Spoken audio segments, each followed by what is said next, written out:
It will be an all-English Europa League final. I am going to break down the brilliance of Mason Mount. It's in a microcosm. That first goal from him was absolutely everything that he's had to go through this season. I'm also going to show you something incredibly irrelevant. Do you want to see it?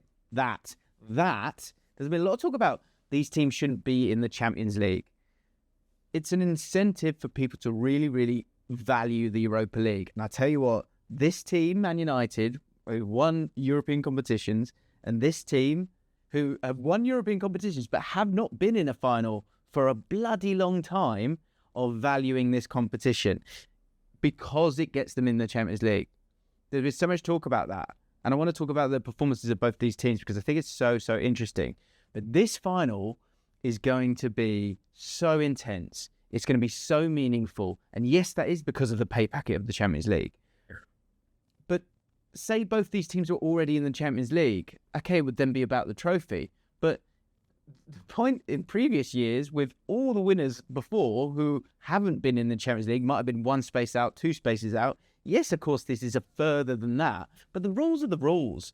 And if that is the incentive, I don't see too much of a problem with it because most teams that are already in the Champions League, it takes away the incentive and therefore they might not show the desire to win it. And these two teams, in particular, Man United, some of the games that they have played to get themselves here, I was wrong, people. Smash the like button if you're delighted I'm wrong because I said it was utterly impossible for this Man United team to get through. But sometimes this is what's going to be the battle here. Tottenham have beaten Man United 3 times this season. They've been miles better than them. But are Man United starting to untangle themselves? That's the analogy I kind of got in my head at the moment, is that this Man United team is like this horrible that set of headphones with wire. And it's just an utter mess. You take it out of your pocket and Amorim is trying to untangle it.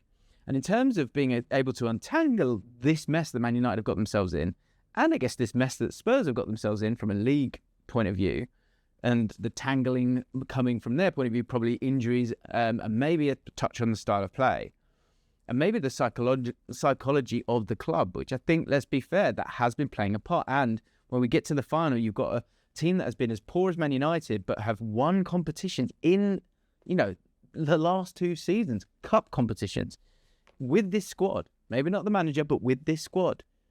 And so they're going to have to deal with that as we step into this Europa League final. And both these teams need to win it. I thought both teams it fell for them a little bit tonight, but not, yes, from luck, but you kind of make your own luck. Dominic Solanke getting that crucial goal, Tottenham being really, really kind of lovely and boring, which they'd been in the Europa League away games. Same happened with Frankfurt for the bulk of it. It was a very, mature performance, which is something that has maybe been missing a little bit. I do think the return of Doggy and the whole back four really has just been huge for Spurs and gives them a massive advantage. One big player in the Spurs Man United games has been James Maddison. Not having James Maddison could be a huge part of this because it's those key players that knit it together that can be the difference, which leads me on to Man United. And again, I got this so wrong. And of course, they've not won it yet. And I said it was impossible that they could win it. But to beat Athletic Club 7-1 on aggregate is ridiculous. And one person who really, really stepped out, because it was getting nervy, wasn't it? The goal had gone in. It was getting a little bit antsy. But one person who really stepped up for me is Mason Mount. And I just want to break down both his goals because there are so many little hidden gems in here that I think are essentially like a microcosm of Mason Mount at Manchester United. Because when I watch Mason Mount, he knows what he's going to do before he gets it. He is so quick-witted as a footballer. His intelligence is there. But what happens so many times when I watch him for Man United is that he doesn't get the ball when he needs it, when he should get it. But if he can keep using that speed of mind and the technical brilliance that he has as a player, and in terms of that untangling of this team, the clunkiness of them in this formation, we are slowly, very slowly, seeing it come together. And I think those nights under the light in the Europa League, it's just been a very different visual for Man United, and they've been able to overall step up in these games. 2 tough ties for Man United to make it through. But as I say, let's break this down because I think this says absolutely everything. This goal is so good from Mason Mount, who's just been so unfortunate. And the thing I want to start off with is he knows what he's going to do before he gets it. But unfortunately, he's playing in a team where they're not at the speed yet. Someone who has been at the speed, Bruno Fernandes. Wow, by the way. What a tournament he has had. He is just absolutely integral for this team. And what you want to get to is a point where you're not relying on him as much.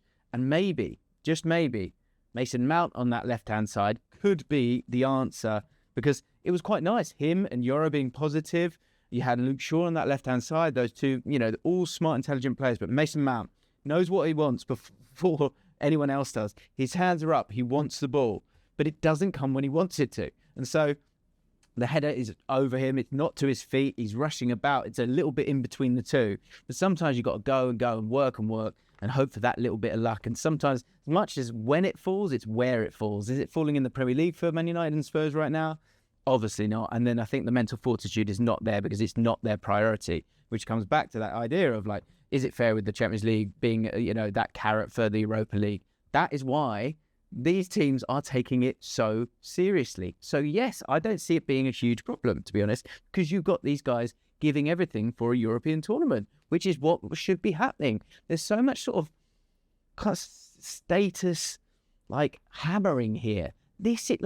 Tottenham have not been in a European final for a long time. But back to this goal, because it's absolutely outstanding. So again, it doesn't fall for Mason Mount, but he goes again. And here, look, he knows what he wants to happen before anyone else. He is always 1 or 2 steps ahead. Add to that the technical pedigree that he has and quality that he has. And it actually, in a moment that wasn't how he wanted it or saw it, he was still able to get himself again a yard ahead. Because here, again, Mount knows, stop, wait, chill. Well, let's keep the ball. It's actually not the only one there. Casemiro as well, another experienced player. I think it's Casemiro, isn't it? Yeah, it is. With Yoro. But Yoro shows some real positivity here. Maybe not in the right channel because he's then kind of stepping into his area here. But back to Mason Mount and his ability to think on his feet. Because as he comes towards him, which is not exactly what he's kind of after, Mount figures it out and he gets himself a step ahead. And so this is something that we don't often see with these guys in terms of them getting right next to each other. And for him to play it to him is a little bit of an odd pass. Actually, probably the right pass is to Højlund, who can then play it to Mason Mount as he spins because he's got a man on him. But Mason Mount is always thinking. And that little bit of movement is lovely. And look how he sends the defender. It's absolutely outstanding. One touch, and he's going to get that shot off. And it's in one fluid movement because he knows what he's going to do before he gets it. One touch, 1 yard. The technique there. Look at the technique for the strike there. Exactly what you would want to see from a player. And it's gorgeous. It's an incredible goal. It's a game-changing goal. It's a crucial goal. And it's a goal he's deserved. And you can know that he's wanted it. He's got every little aspect that you want in a player. And that's why everyone talks about how good he is. And he's just not fallen for him. And I think there's been other aspects at play here. And then the second goal, in terms of that technical element, it's all good and well kind of knowing what you want to do, but can you do it as well? This, again, just shows how, when you look that little bit closer, how good this lad is. Because here, he actually, just before, he has a little scan. Let's figure it out. Where are you? There we go. Here he is, there's a scan. Now, look, he's going to wallop this ball at him. Now, very few players, so few players, would be capable of doing this.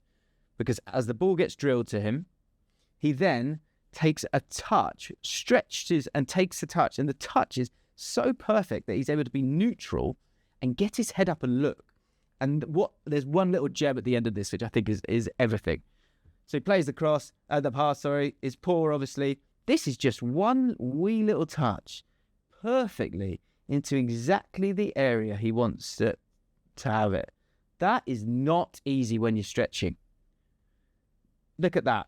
All of a sudden, from one little touch in a really, hectic moment, look how neutral his body is because the touch is so perfect. And it's so good a touch, he's able to have a little look up.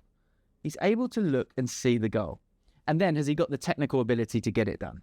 Watch this.